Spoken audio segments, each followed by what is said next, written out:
Perseverance is better than defeat. Chapter 3.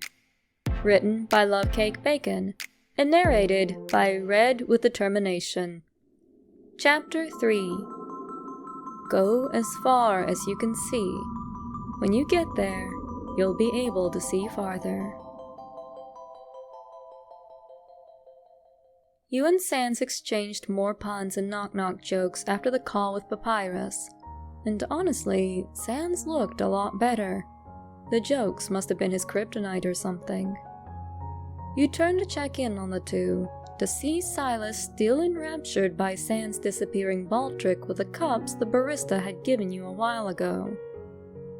She was kind enough to offer them after all the craziness had melted down, and gave you both a steaming cup of chamomile tea, on the house.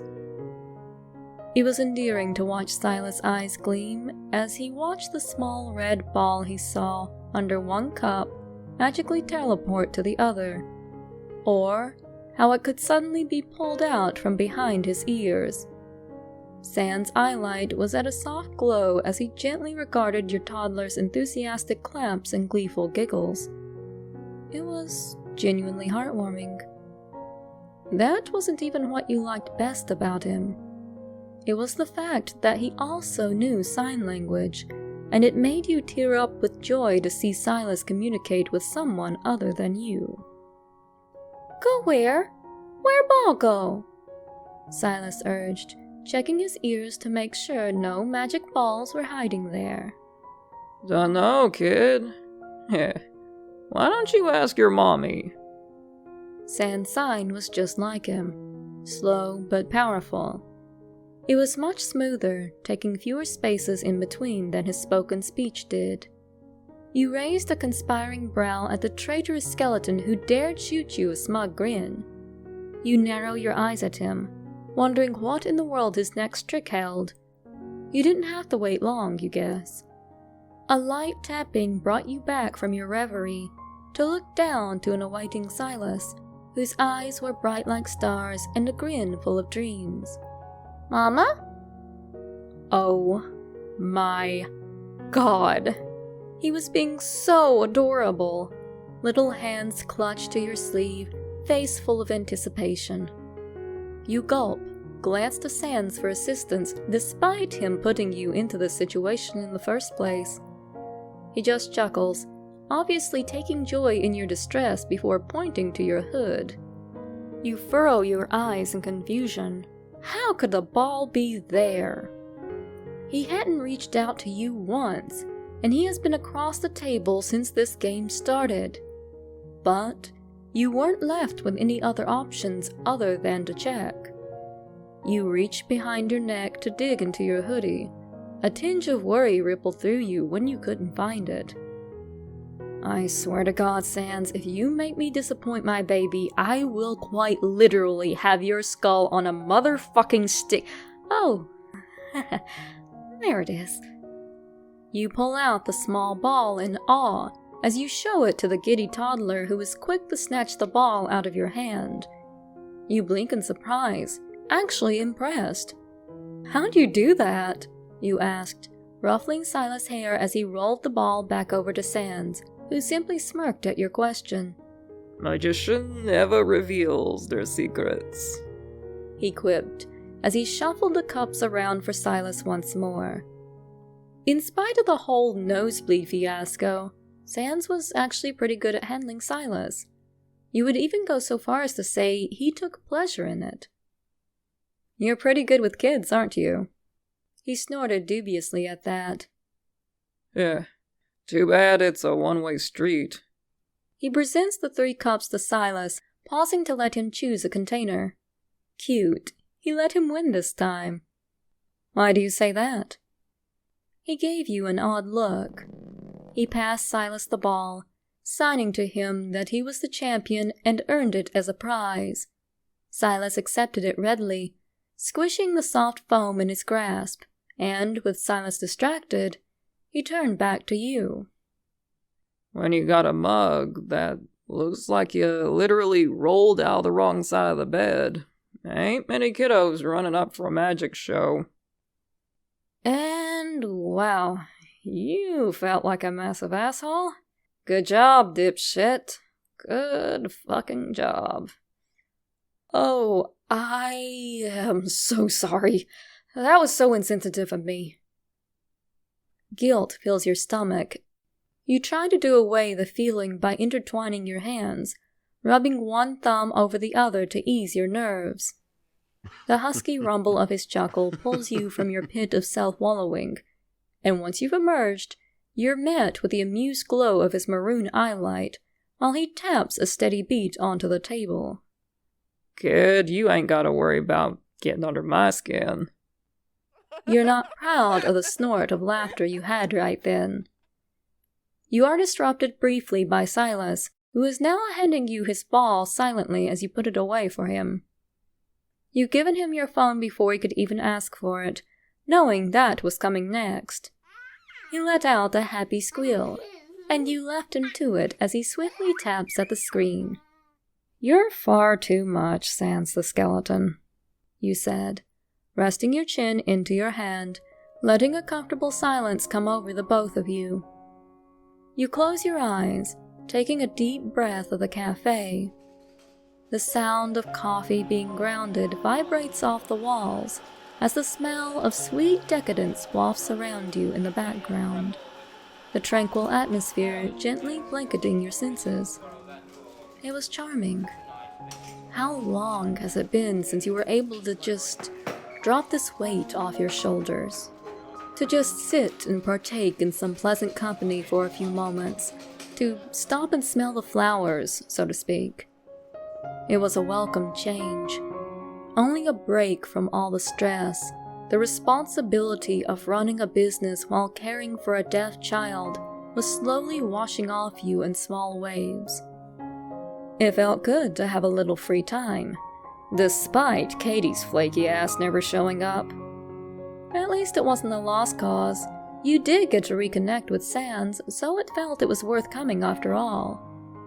Your thoughts are broken from your internal debate by Sans, who lightly knocked on the table with a smug grin. You meet his gaze with a raised brow and a knowing smile. "Who's there?" you croon, leaning in, entertained by his antics. "Dead."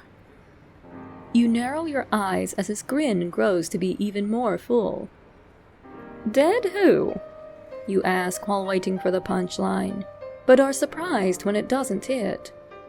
You motion a hand to prompt him forwards, thinking that he may have forgotten the end of the joke. He's very obviously had a hard time remembering, as well as just settled down from a panic attack. But you didn't see that weird thing that happens with his eyelight when he's spacing out, so you rule that out. He continues to stare amusingly at you, that shit-eating grin growing at your confusion.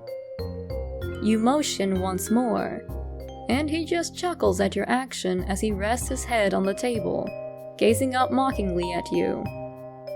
This causes you to squint your eyes in suspicion. "Aren't you going to say anything?" You relent, unable to suffer the suspense any longer. "Dead silent, ain't it? Eh?"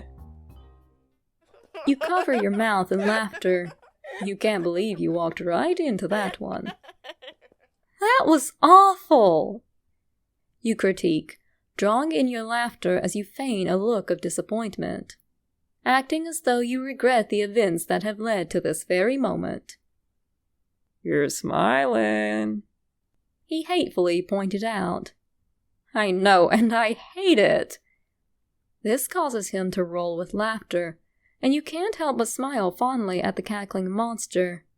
You wanted to see more of it, to hear more of it, to be the cause of it, to be... What? You blink, shaking your head to get in the right fucking mind. Where the heck was that train of thought running to exactly? Yeah, sure, I think the guy's pretty cool, but I've met him a total of 2 times. Ugh. Pull yourself together, you scold, internally pushing away any more stray thoughts from your mind, though, after doing so, leaves a dull aching in your chest. You furrow your brows, rubbing the center of your chest to try and soothe the soreness there. This doesn't go unnoticed by Sans. His eyelight moved from the spot in your chest back to your eyes with concern. "Everything all right, kid?" he asked, eyelight searching your own like the issue was somehow to reveal itself there. "Yeah, just, some heartburn or something. Anyway, it's my turn, right? Knock knock."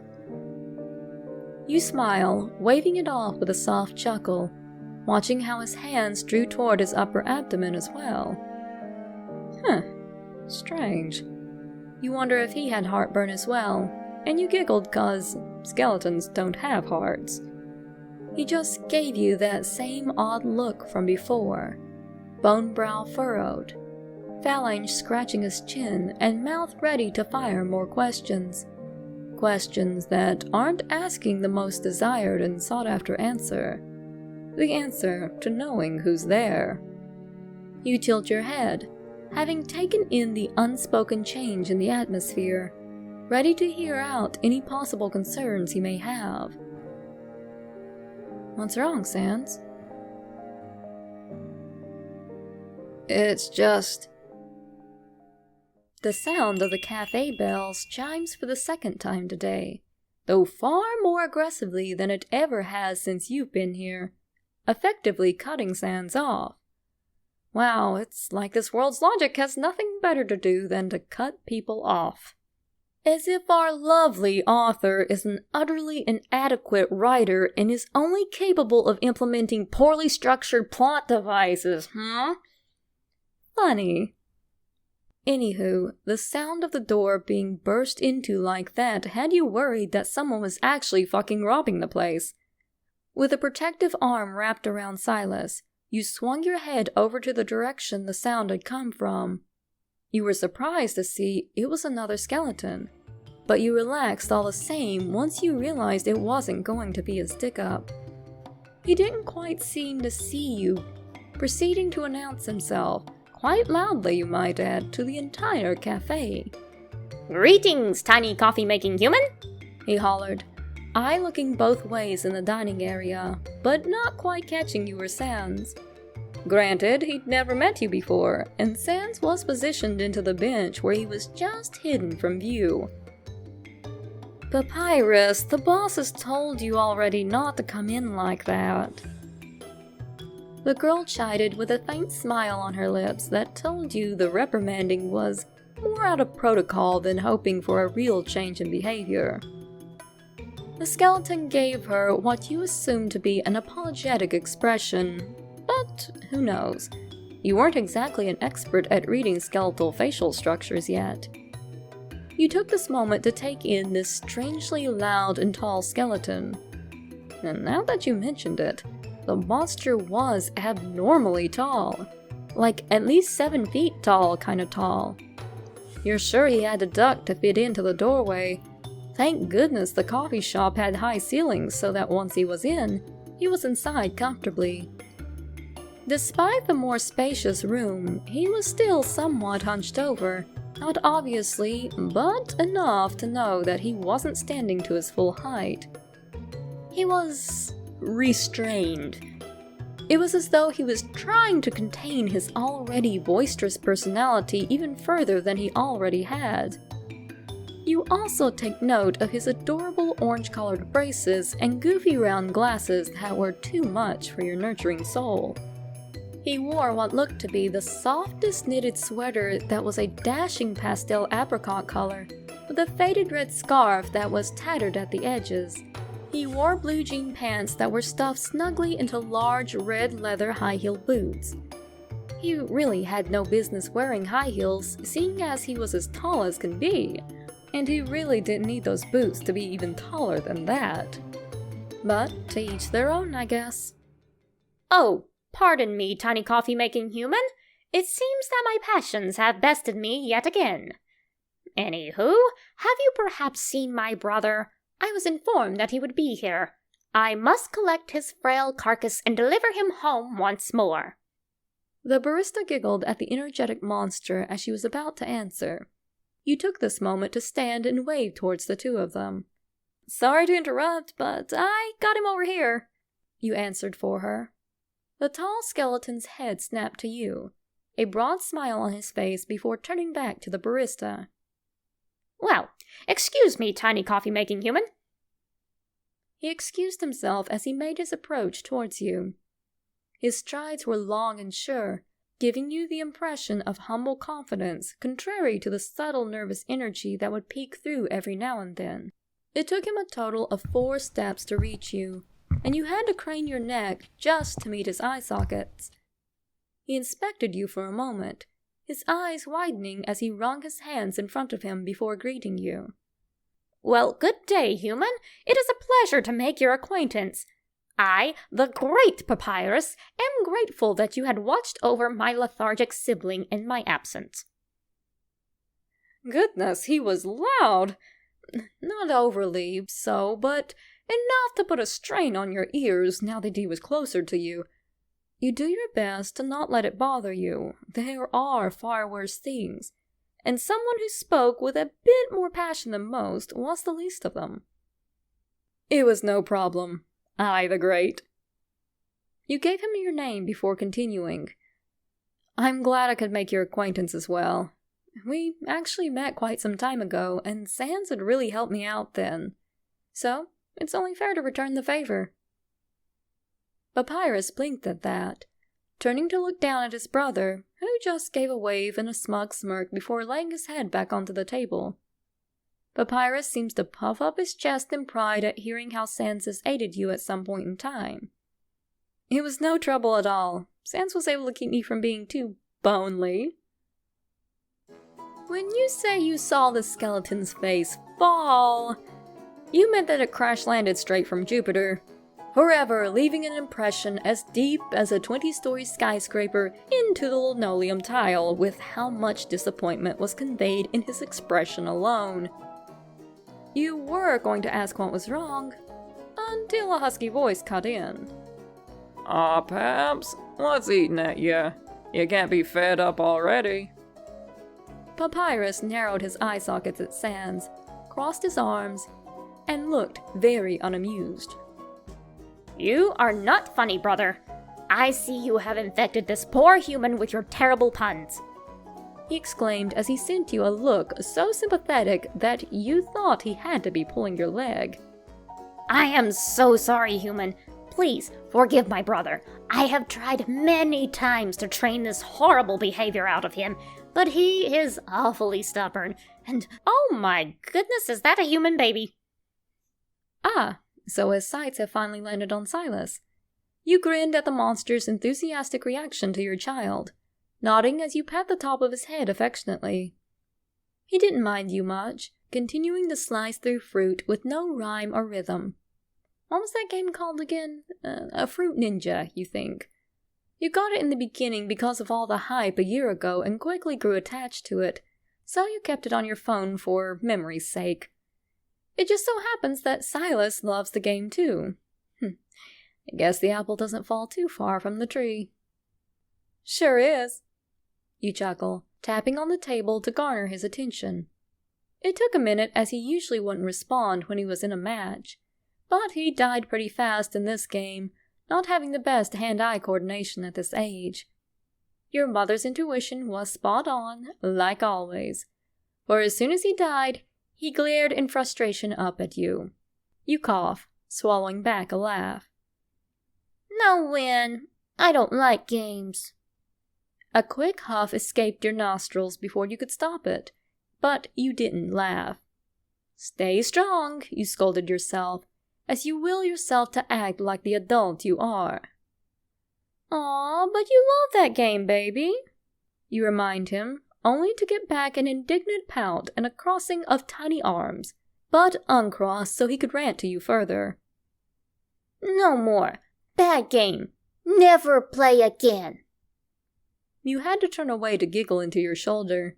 He says that every time, yet he'll play it again in the next 10 minutes, you're sure. When you turn back, his cheeks are the cutest shade of pink as he levels you with a glare. "No laugh." You hold your hands in surrender, reining in your amusement as best you can. As funny as his reactions are, you also don't want to trigger him into a meltdown. Not now, at least. Well, not ever, but you know what I mean. I'm sorry. Mama wasn't laughing, you said as you pulled on a severe face, which he believed automatically. Ah, to be young and naive, you thought, finding it cute how easy it was to appease him. It's okay, baby. I'm sure you'll win next time. Why don't you say hi to some new friends, okay? Can you say hi for me? You request as you move a bit away so Silas could get a good look at Papyrus. To be honest, you were kinda nervous. You didn't know how Silas would react to Papyrus. Sure, he liked Sans well enough, but Papyrus? He was a whole nother story. Sure, he didn't look half as scary as Sans, but his height was intimidating enough, not to mention that his head was being the most anatomically correct to a human skull. Other than his eyelights, that is. A quick glance at Papyrus, you can tell he was surprised that you were willing to be so open with your child, but without saying you knew why, that is. A lot of humans weren't exactly welcoming to monsters. Sure, there was a lot of support when they first emerged, but actually interacting with them was apparently two different things to people. Silas' eyes trailed up the full length of the monster, head tilted all the way back so his gaze could meet the skeleton's face. There was a short moment when no one did anything, just watching and waiting. Then Silas made a move. He scooted quietly out of his seat, padding silently over to Papyrus, and, much to your surprise, held out his arms as a signal to be picked up. You blinked a couple of times to be sure that it was still Silas standing there, asking to be held by a stranger. Silas was not the most outgoing child. Sure, he was open with you, but again, you were his mother.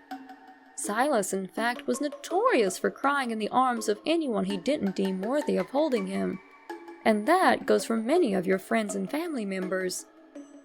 So, the fact that he was standing there, looking up quite expectantly for the random skeleton to hold him, spoke volumes to you. Papyrus, however, was growing increasingly anxious as he stared down at the tiny child opening his arms out to him. He glanced helplessly at you, looking unsure from the child, then back to you as though to gauge you for a proper response. You smile with a shrug, wordlessly telling him that it's all right to hold your child. You didn't think a skeleton's eyes could sparkle until now, but boy did it make you happy to know that they could. Papyrus picked up Silas gingerly, as though he were made of glass ready to break at a moment's notice, before moving him to one side. This made you smile, resting a hand on your hip while Silas played with the end of his scarf. Wow, never seen him warm up to somebody so fast. Guess you're not called the Great for nothing, huh? Yeah, of course. The great Papyrus can conquer even the most stubborn of hearts, he said, stretching his grin as far as his braces would allow, obviously preening at the compliment. He, despite his bold phrasing, was clear he was taken aback by the positive attention he was receiving. Well, hello, baby human. It is wondrous to have made your acquaintance as well, he said, holding his hand out to shake. Silas hadn't really looked up, too busy playing with his scarf to acknowledge the skeleton's hand until it had come into view. He takes it experimentally, grabbing hold of his fingers and moving them in odd directions. I am sorry, baby human, but that is not how one does a handshake. Fear not, for I shall show you how. You chuckled as you watched him try to teach Silas how to properly shake hands. It was adorable. No, baby human, not like that. Like this. Silas carries on to do his own thing, unintentionally ignoring him. What is wrong? Can you not hear me? Okay, this is where you need to intervene. Actually, he cannot, you said with a chuckle, despite nothing being particularly funny. Papyrus looks confused by this, blinking twice, then tilting his head to the side. Oh, he cannot? Nope, he was born deaf, you say with a shrug. Well, that was technically true, but you weren't exactly comfortable telling complete strangers all of Silas's medical history, at least not on the first day. For now, that explanation shall be enough. Had to learn sign language pretty fast once I discovered that. You catch Silas' eye, and he waves at you before signing, "Tall, high, up," then getting distracted by the sights of the cafe. You chuckled. He acts like he's never been here before. But then again, it could be the change of perspective. Lucky.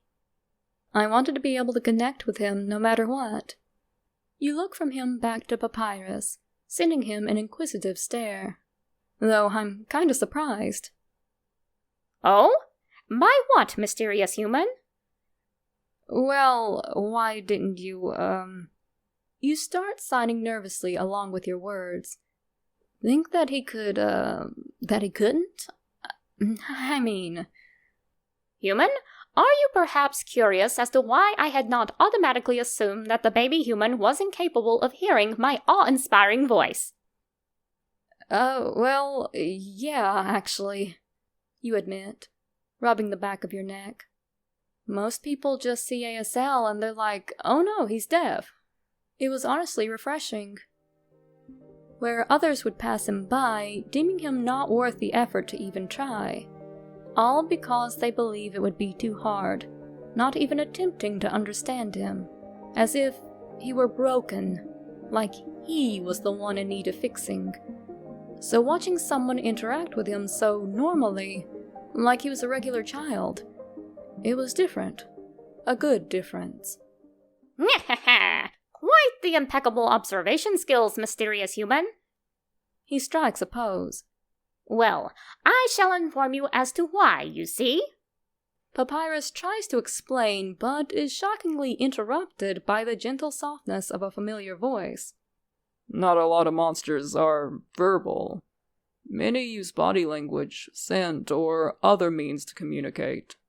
Sans mentions, face embedded into the sleeves of his jacket, looking quite comfy on the coffee bench. Sans, I had wanted to explain it to the human.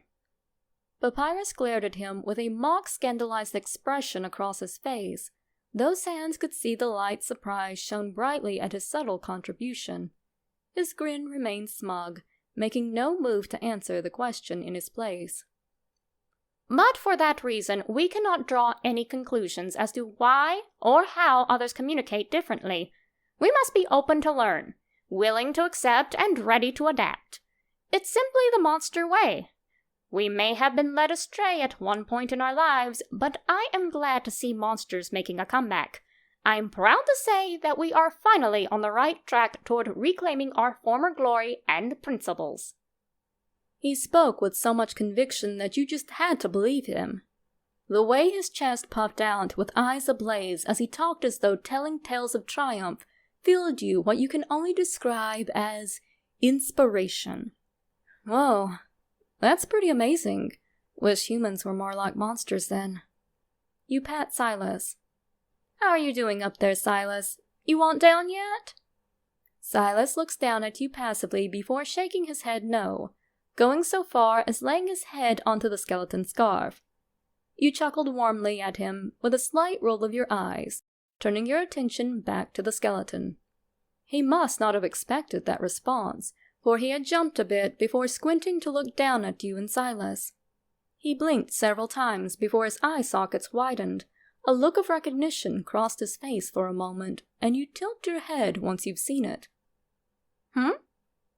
Wait, human, do you happen to go by the alias of Sweet as a Peach on a popular human blog called Never Judge a Cook by Its Cover, co-hosted by this little one, the one and only Sillbug? If this were anime, you're sure that the background would have exploded with all sorts of flowers and colors, the huge skeleton monster quickly becoming unable to hold back his excitement, and you can't help but giggle into your sleeve. You flatter me too much. Plus, I'd hardly call it popular. But you'd be correct in assuming that, yeah, it's us. You say coolly, and try not to fangirl about meeting one of your fans.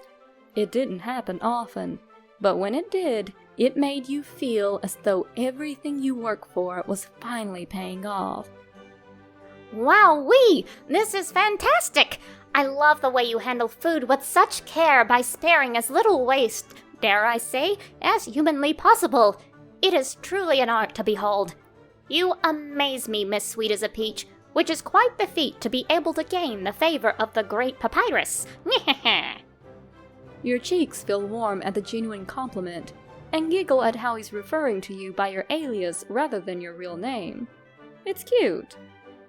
Well, I'm honored that my culinary expertise was up to your standards. A pale orange flush speckled against his cheekbones as he bounced Silas shyly in his arms.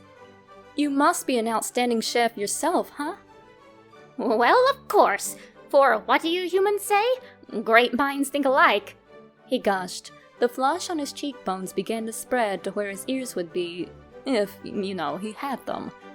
You covered your mouth to suppress any cooing from slipping from your lips. He was literally so adorable. Thank you for your support. It really means the world to me. It's of no consequence. Oh my goodness, I'm your biggest fan. I have every one of your cookbooks, even if they are completely littered with puns, and your Silbug merchandise is of my favorite line. Oh, and second only to Sweet Peachy, of course. Ah, he was talking about your line mugs, shirt, caps, and keychains. You had an online artist create images of you and Silas being an adorable green caterpillar, while you a blushing pink peach. You were able to gain the rights to both the images for a reasonable price. You then take those images and print them onto a shirt and caps yourself. Mugs and keychains, on the other hand, are made exclusively by a company you work through. It's not as hard as you thought it would be, and plus you like making the packages, each order unique. Each with a pre-written thank you note, a penny for your thoughts, return letter, 4 fan letters, and a recipe for the month. You print a different recipe each month and insert it into each order for that month. It's different every time, and sometimes you do a limited edition that is only available through that month's purchase. Seeing his excitement fills your chest with pride. Well, if you like that, you're going to lose your mind at this. You pull out 2 small plushies of your characters, showing them to an awestruck Papyrus. I've been experimenting with stuffed animals. These are some of the prototypes. His eyes were sparkling, fingers twitching every so often. Want to check it out? Yes, please! Loud! You chuckle, holding out your hand for him to hand you Silas. He does so quickly as you make the trade. These are outstanding. He cradled them gently in his hand as though they were made of pure gold. You actually wanted to show them off to Katie, so you stuffed them into your purse before you left the apartment. Even though she did bail on you in the end, you're glad you brought them, if not for Papyrus's reaction alone. I do hope you make them available soon. I'm sure they'll be flying off the shelves. His face fell a bit when he went to hand them back, and that made your insides twist. Keep it. He tilted his head, confused. What? You smile. You can keep them. As I said, they're prototypes. I was going to give them to a friend anyway. Plus, what better place could they be than none other than in the hands of my #1 fan? Orange tears started to swell in his eyes. You've given up at trying to understand monster anatomy. Oh no, don't cry! And there go the floodgates. I am not crying. A bug flew into my eyelights. A bug. Yeah, that is exactly what happened. Absolutely no other reasons. He wailed as he pulled a large hanky out of nowhere and blew his nose hole into it. You cough into your sleeve. Definitely not a laugh. You're not laughing. Who's laughing? Definitely not you. Yep. But I cannot accept this. He wept as he tried to give the teddies back to you, pressing them into your hands. Why not? Your turn to be confused. You push them back. I am grateful, but how could I ever repay you? Push. It's a gift. Papyrus, don't worry about it. You think you saw him narrow his eye sockets at you, giving you an almost distrustful glare. But it was gone faster than you could interpret. Huh, must be a trick of the light. I insist. You pushed back, wondering when this became an odd game of tug-of-war. No, it's alright. I can wait for the official release. Push. Nah, it's alright. What's a gift between friends, right? You say with finality, pulling away from him as you wrapped your arms entirely around Silas. He looked ready to give another denial, but had stopped himself. Friends? He asked you as you raised an unsure brow. You wish to be friends? You didn't even have to think about it, giving a shrug and a gleeful smile. Sure, why not? You're pretty great after all. Wowee! This is fantastic! We shall be the best of friends, yes? Thank you, Miss Sweet Peachy. I accept your gift. He snuggles the plushies close to his face, tears pooling from his eye sockets. You're welcome.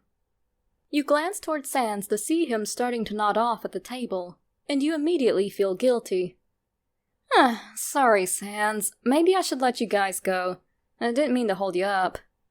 Papyrus sighs dotingly down at his brother as he throws him over his shoulder like a sack of potatoes. Sans doesn't seem to mind, continuing to doze. This must be a regular occurrence, then.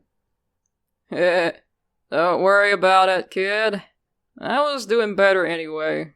Just taking an evening nap.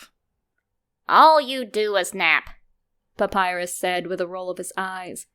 And it is no trouble at all, as it seems we have also gone off course. Well, we must be off. He said that, but wasn't really going anywhere. Did he need something? Pap? Yes, Sans? We're kinda at a standstill. Sans, no! What? Can't stand my puns anymore. I'm no longer listening to you, Sans. Why? They're outstanding. Enough of your puns. He turned to you. Human! He suddenly called out to you, and it caught your attention. Yes?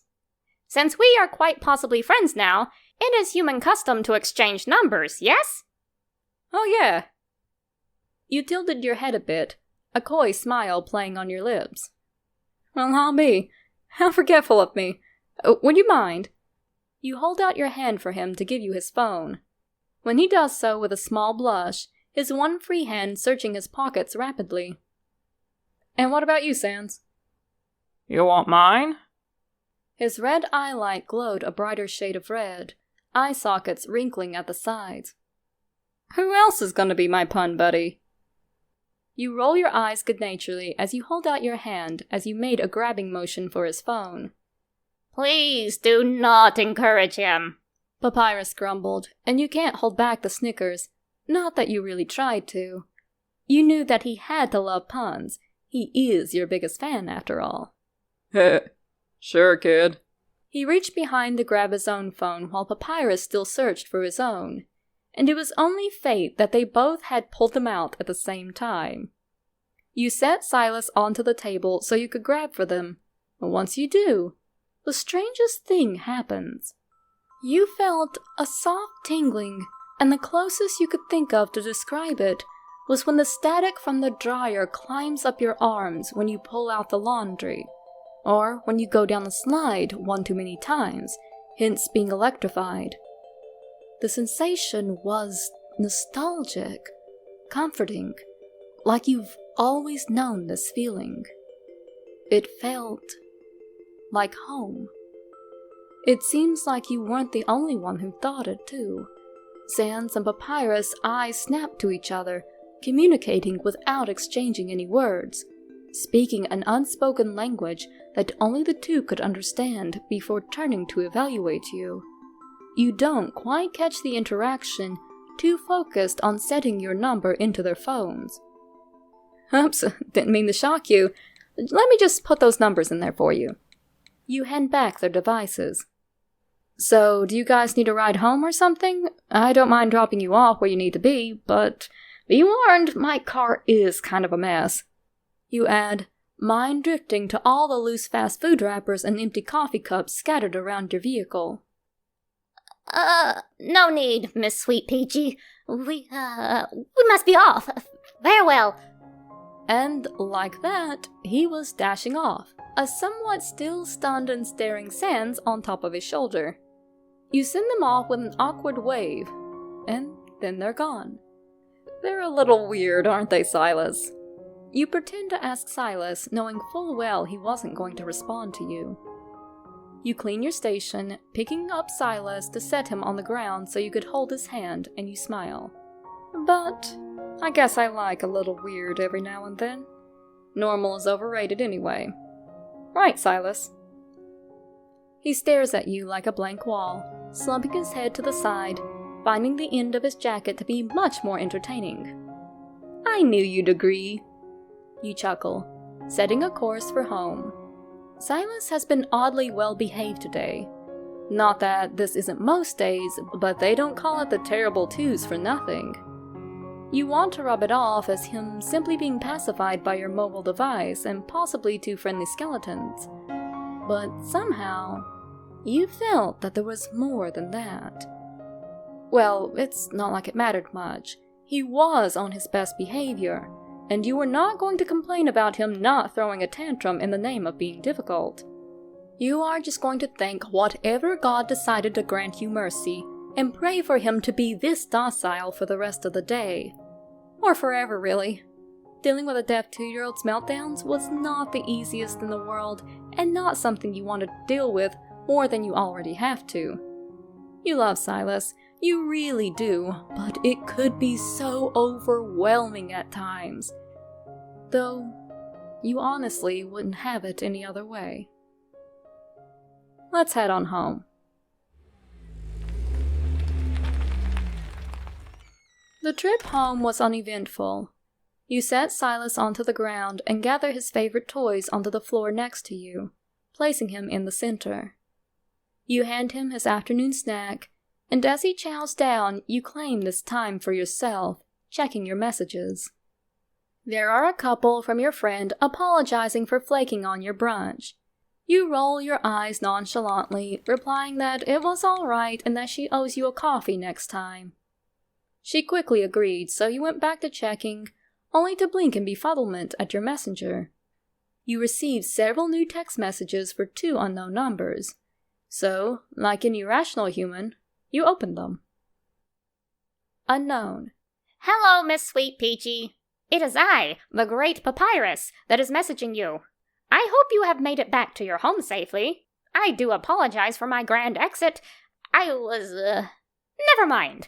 I just wanted to wish you safe travels and a lovely rest of your evening. Do be well, and I look forward to your newest post. Papyrus, your biggest fan.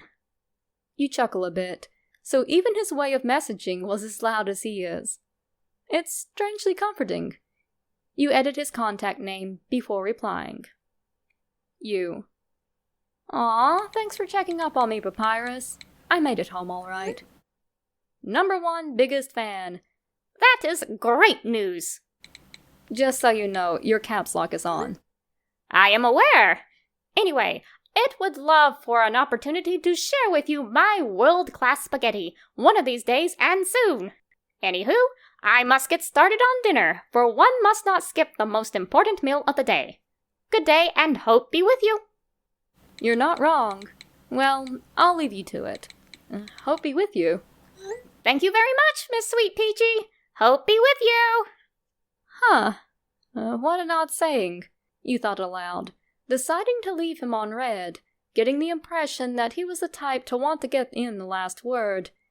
That skeleton was going to be the death of you with how precious he is, you thought as you plopped onto the couch, getting comfortable as you scroll through the next text. Unknown. Hey kid, wanna hear a joke? You. Sans? Mr. Comic. Yep. Heh, hit me. You edit his name as well. Going to read the incoming text. Mr. Comic. There's 3 people on a train. A man, a mother, and a child. Uh-huh, I'm listening. Okay, so the man said, "Madam, could you please tell your son to stop imitating me? It's very annoying." The mother apologized as she turned to her son and said, "I'm so sorry. Harry, stop acting stupid." You actually giggle at that, eager to write a response. You reply, "That's horrible!" I love it. More, please. Drooling emoji. Hey, I just mopped these floors. No need to go off the rails and drool all over the place. Oh, hush. And oh no, the puns are back. It's more than I can choo-choo. Don't worry. I'll keep you on track. OMG, I can't compete. Anyway, how are you holding up, buddy? Typing. Okay. You thought it would add more to that, but he remained radio silent for a while after that. You really alright? Kinda disappeared on me, bud. Typing. Yeah, was dozing off a bit. Sorry. Oh no. Sorry for keeping you up then. Beauty does need his sleep. Typing. More like the beast catching some sheep. But thanks, kid. Night. You don't correct him that it's actually in the middle of the afternoon and just send him back a quick goodnight text, laying your phone to rest. R.I.P. May the gods protect you on your journey to becoming fully charged. Sparks be with you.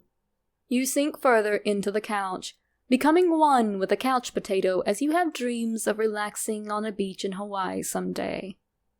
Still, the sound of toys being smashed together with an audible destructive force brings you back from such fantasies. Your eyes drift back to Silas, who is reenacting his very own Godzilla movie, though his roughness leaves much to be desired. You fall to the floor and grab his hands with a gentle firmness that only a mother can have. You give him a stern look before releasing the sign. Be nice. We don't do that to our toys. You scold, only to get a small whine from him, but you remain firm. That, or we put them away and do something else. Do you understand? He grunts, rubbing his face, then turns to tug at his hair. You remove his hand and ask him again if he understands. Understand. Sorry, Mama. You smile as you pat his hair. I forgive you. You can play nicely now. Emphasizing on the nice part before moving away so you could turn on the TV. You still have one of those DVD players, so thankfully you can use that to pass the time. It was the best you could do since you couldn't afford cable anymore. You crawl to the TV stand cabinet, that being where you kept all the DVDs. While you were opening the cupboard to retrieve one of your PG movies, something from under the stand catches your eye.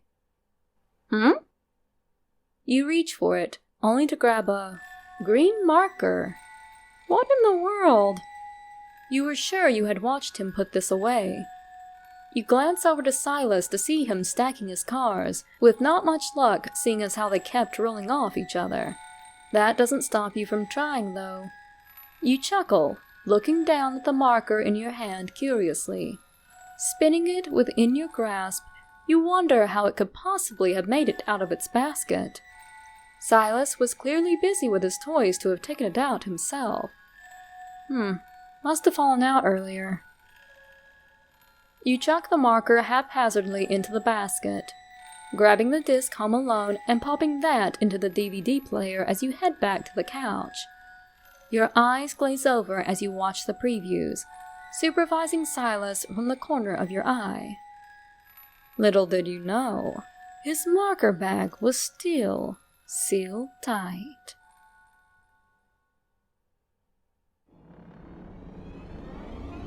Now it's time for a blooper reel, It's outtake time, outtake time, outtake time. I just hit the microphone. You furrow your owls in confusion. Greetings, tiny coffee make. Good. Here we go again. It's blooper time. Please forgive my brother. I have tried many times to train this horrible behavior. Oh shit, I hit my mic. He didn't mind you much, continuing to slice through fruit with no rhyme or reason.